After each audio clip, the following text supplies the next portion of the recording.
మన సంస్కృతి, మన సాంప్రదాయాలు ఎప్పటికీ మనతోనే ఉండాలి. భారతదేశపు మహా గ్రంథాలు, కావ్యాల సంపూర్ణ సంకలనం. సబ్స్క్రైబ్ చేయండి. తిలక్.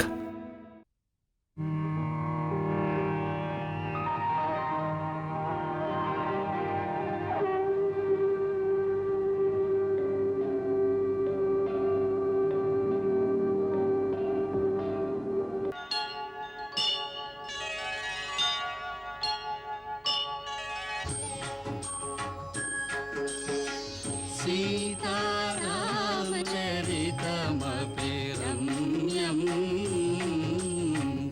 मधुर मधुर शुभ श्रवणानन्दम्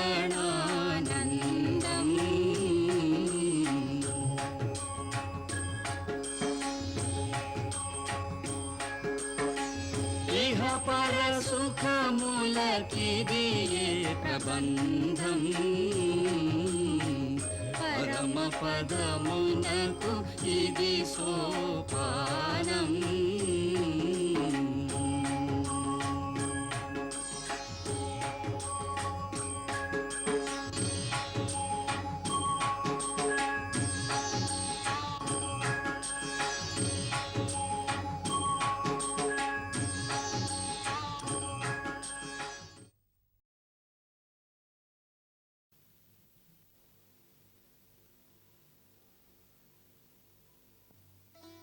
దేవ, తమ భక్తుని చెంతకు తమరే స్వయంగా వేంచేశారా?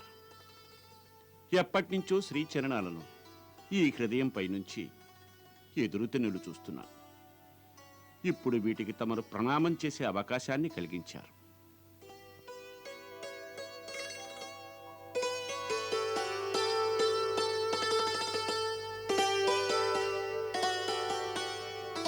మహాత్మా, నేను మానవ మాత్రుడను. నన్ను భగవంతుడంటూ నమస్కరించవద్దు. రామ, ఋగ్వేదం అంటున్నది, ఏకం సత్య విప్ర బౌద్ధం వదంతి. సత్యం ఒక్కటే. మహాత్ములు, జ్ఞానులు దాన్ని విభిన్న రూపాలలో పిలుస్తూ ఉంటారు. అంటే శివస్వరూపం సత్యం, అదే విభిన్న రూపాలలో ప్రదర్శితం అవుతోంది. ఈ భిన్నత్వంలో ఐక్యత కారణంగా నాకు మీ రూపం కూడా అలాగే గోచరిస్తుంది. ఆ భగవంతుడు విష్ణు శివునిలాగే. ఇందులో ఆశ్చర్యమే ఉంది. అందుకే మనస్ఫూర్తిగా నమస్కరిస్తున్నాను. తమరు మహోన్నత స్థాయికి చేరుకున్నారు. ఈ స్థాయిలో తమకు ప్రతి ప్రాణిలోనూ దైవత్వం కనిపిస్తూ ఉంటుంది. అందుకే తమరు మహనీయులయ్యారు. ప్రస్తుతం నేను తమ నుంచి నా కర్తవ్యంలో సలహాలు, తమ ఆశీర్వాదాలు పొందాలన్న కోరికతో తమ చరణ సన్నిధికి చేరాను. అలాగే తమరి సమయంలో మానవలీలలో చూపదలిచారు. అలాగే కానివ్వండి. మహానుభావ, తమరు నిర్ధారణ చేసుకున్న లక్ష్యంతో తమ కర్తవ్యాన్ని పలు సంవత్సరాలుగా నిర్వహిస్తున్నారు. తమరు చేసే కర్మరూపమైన పూర్ణ సాఫల్యానికి మా గురుదేవులు భగవాన్ అగస్త్యులే తమర్ని ఆశీర్వదించగలరు. తమరు వారిని దర్శించండి. ఎన్నో సంవత్సరాలుగా నాదొక కోరిక, అగస్త్య మహర్షుల దర్శనం పొందాలని. ఇప్పుడు తమరే దయతో వారిని చేరగలిగే మార్గం చూపిస్తే మేం కృతార్థులమవుతాం. అలాగా.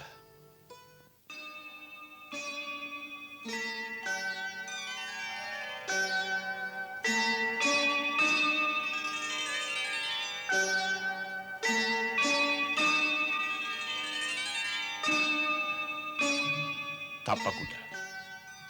గురుదేవులు ఆజ్ఞ ఇచ్చారు తమను వెంటనే తీసుకురావాలని.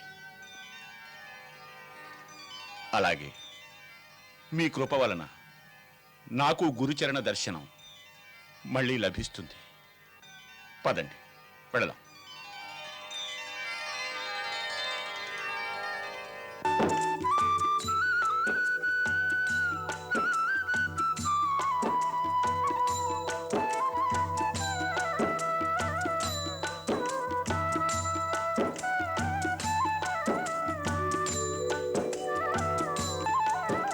ప్రభు, ఇదే మా గురుదేవుల ఆశ్రమం.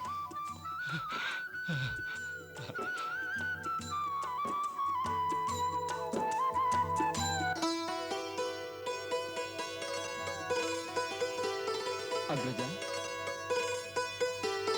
అగ్రజ, అటు చూడండి. ఆ వెలుగేమిటి? ఆ నిజమే, ఆ వెలుగెలా వచ్చింది? సీత, మహర్షి అగస్త్యుల వారి ఆధ్యాత్మిక తేజోపుంజమది. ప్రతి ప్రాణి యొక్క ఆధ్యాత్మిక ఔన్నత్యం, శక్తి అనుసారమే అతని శరీరానికి చుట్టూ ఒక తేజోపుంజం వెలుగు పరిధిలో ఉంటుంది.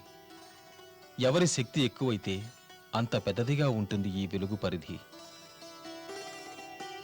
మహర్షి అగస్త్యులు తన పరాక్రమంలో, శక్తిలో తన ఆరాధ్య గురువులు పరమేశ్వరునితో సమానం. ఒకసారి దేవతల కార్యంలో సహకరించేందుకు మహర్షి అగస్త్యులు సప్త సముద్రాలను తన దోసిటిలో పోసుకుని తాగేశారట. మహాత్మా అగస్య, దానవులందరూ సముద్రంలో దాగి ఉన్నారు. వారనుకున్న వెంటనే బయటికి వచ్చి దేవలోకం మీద దాడి చేస్తున్నారు. వారిని సమూలంగా నాశనం చేసే వరకు దేవలోకానికి భద్రత లేదు. దయచేసి తమరు సముద్ర జలాల్ని కాసేపు తీసివేస్తే మేము ఆ రాక్షసులను సమూలంగా నాశనం చేస్తాం. ఇది మీకు మాత్రమే సాధ్యం అవుతుంది. మేము మీ శరణు కోరి వచ్చాం. మాకు సహకరించండి ప్రభు. తథాస్తు.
ఒకసారి పర్వతశ్రేష్ఠుడైన వింధ్యాచలుడు అహంభావంతో సూర్యగమనాన్ని నిరోధించాలనుకున్నాడు.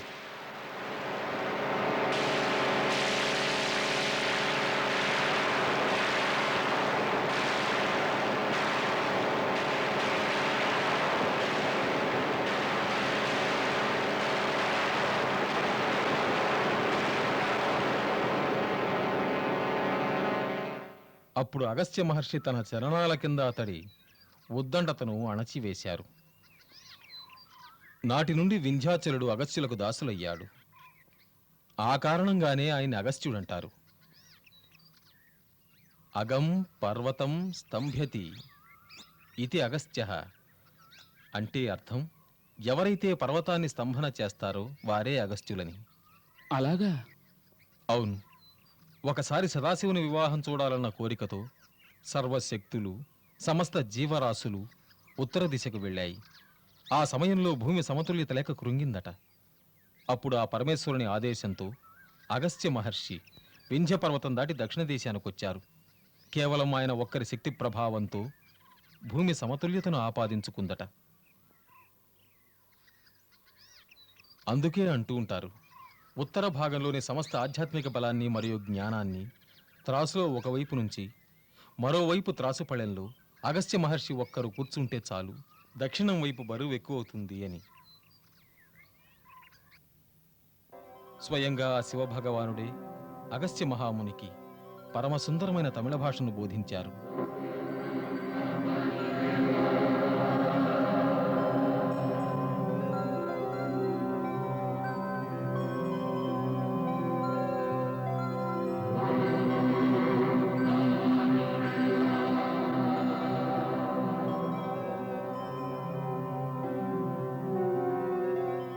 మహాముని అగస్త్యులు తమ మేధాశక్తిని ఉపయోగించి తమిళ భాషను వ్యాకరణబద్ధం చేసి దానిని ప్రపంచంలో శ్రేష్ఠ భాషగా చేశారు.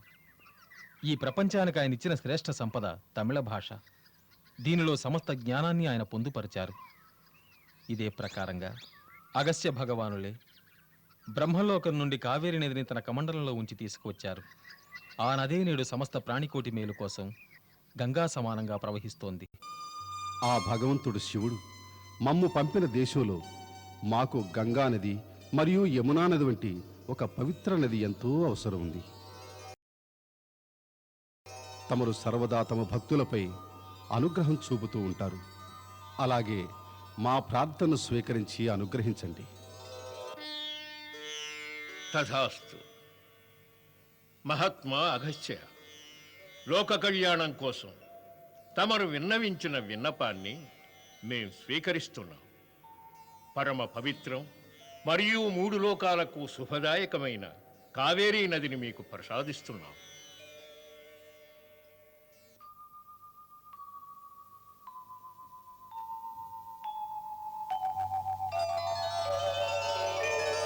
ప్రణామం పితామహ. ఏమిటి ఆజ్ఞ? కావేరి పుత్రి, మేం మిమ్మల్ని అగస్త్య మహర్షులకు ప్రసాదిస్తున్నాం.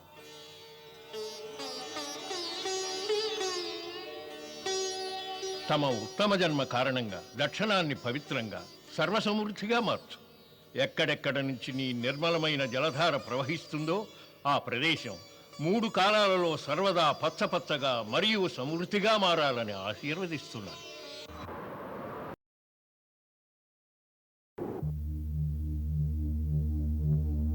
మాత, తమరు నా కమండలంలోకి వేంచేయండి. అలా భూమి మీదకు నేను తీసుకువెడతాను.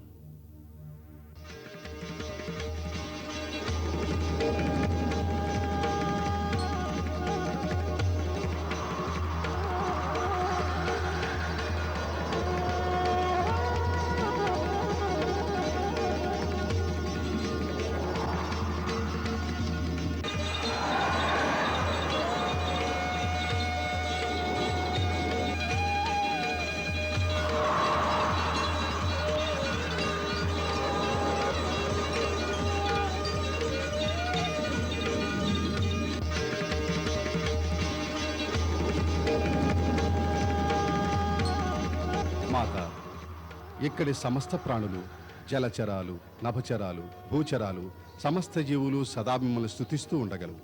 అలాగే ఎలాంటి భేదభావం లేకుండా వారందరికీ మీ ఆశీస్సు లభిస్తూ ఉంటాయి.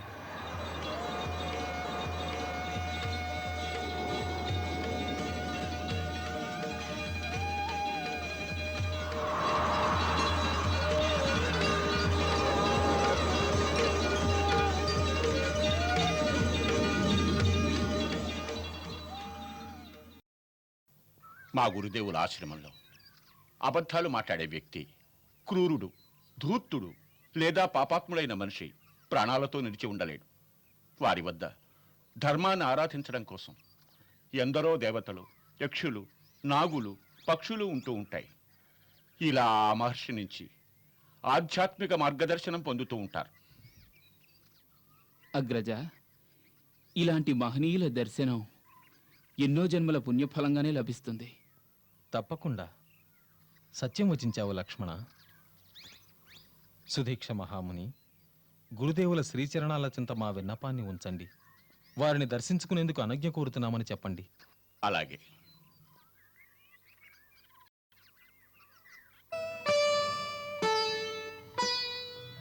ముని అగస్త్యుడు మునులందరిలో శ్రేష్ఠుడు, జ్ఞాన విజ్ఞానముల సారమే తాను, వినయ ప్రణామాలు చేసెను రాముడు, స్వీకరించి మౌని ఆశీసులందించే, సీతారామ లక్ష్మణ లక్ష్మణులతో ఆశ్రమానికే సాగెను ఆముని. సీతారామ లక్ష్మణులతో ఆశ్రమానికే సాగెను ఆముని.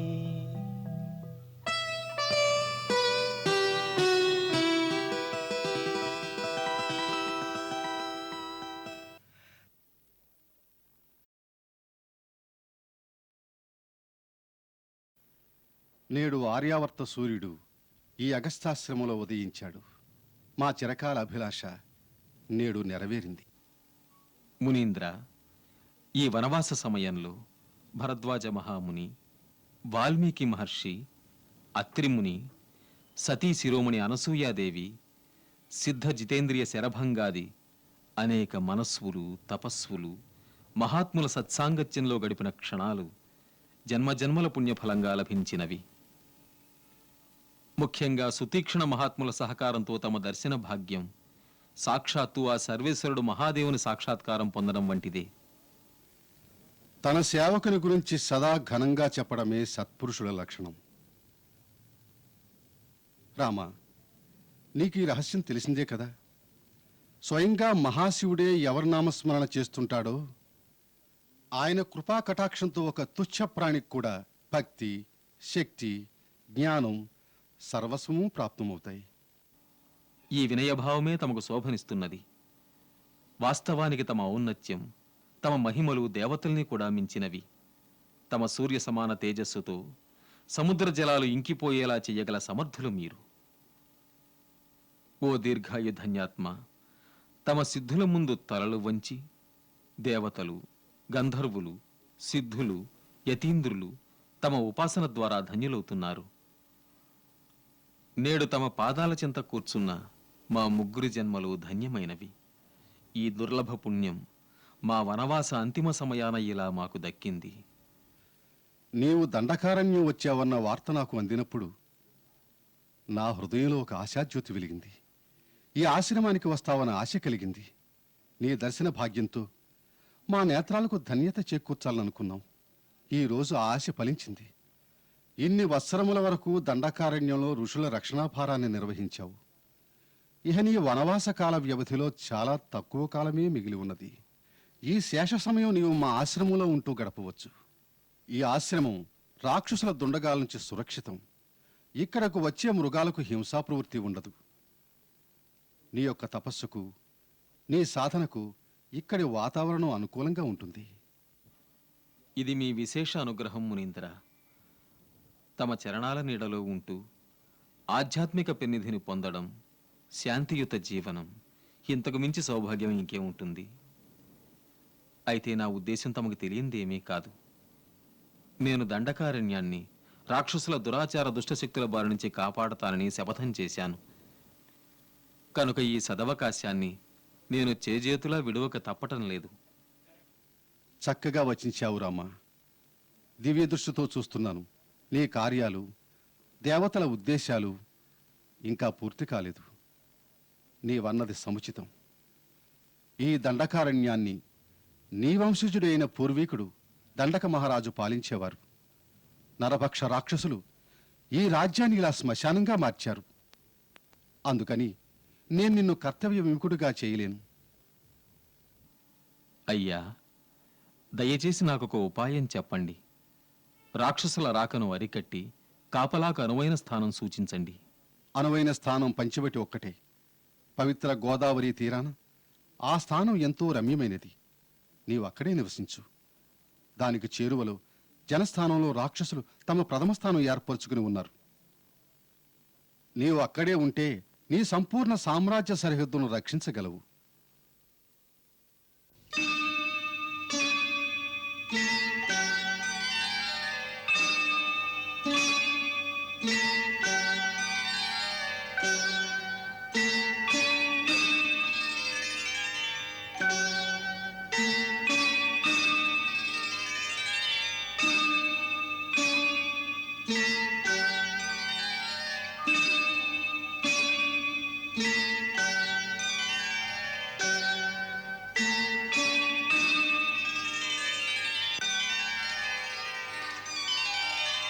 రామా, నేను దివ్యదృష్టితో చూస్తున్నాను. రాబోయే కాల వ్యవధిలో నీవు నీ కర్తవ్య నిర్వహణ కోసం ఎంతో శ్రమించవలసి ఉంటుంది. నీ దారిలో ఎన్నో కష్టాలు ఎదురవుతాయి.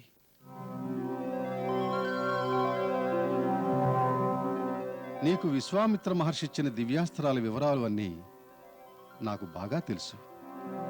ఇప్పుడు నా వద్దనున్న అస్త్రాలు కూడా నీకు భవిష్యత్తులో ఎంతో ఉపయోగపడగలవు. అందుకని అవన్నీ నీకు ఇవ్వాలనుకుంటున్నాను. నా వెంట రండి.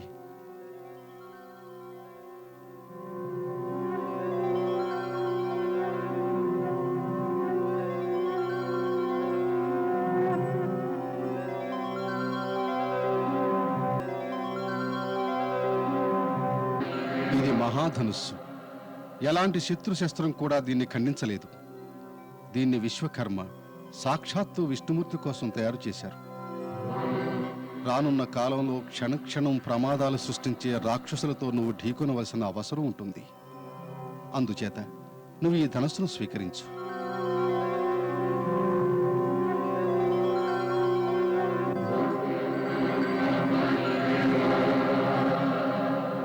ఇవి రెండు దివ్య తుణీరములు. ఇవి నాకు ఇంద్రుడి నుంచి లభించాయి. ఇవి అక్షయ తుణీరములు. వీటిలో బాణాలు ఎన్నుడు సమాప్తం కావు. ఈ 4 బాణాలు శత్రు నాశనం చేసి అంతర్ధానం అవుతాయి. తిరిగి ఈ తుణీరంలో కనిపిస్తూ ఉంటాయి. ఇవి మీ ఇరువురి కోసం. మీరు వీటిని స్వీకరించండి.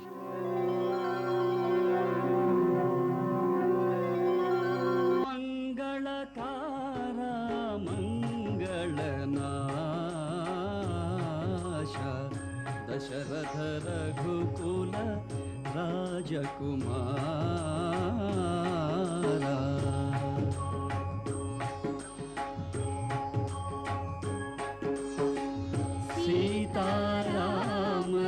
సీతారామచరితమపి రమ్యం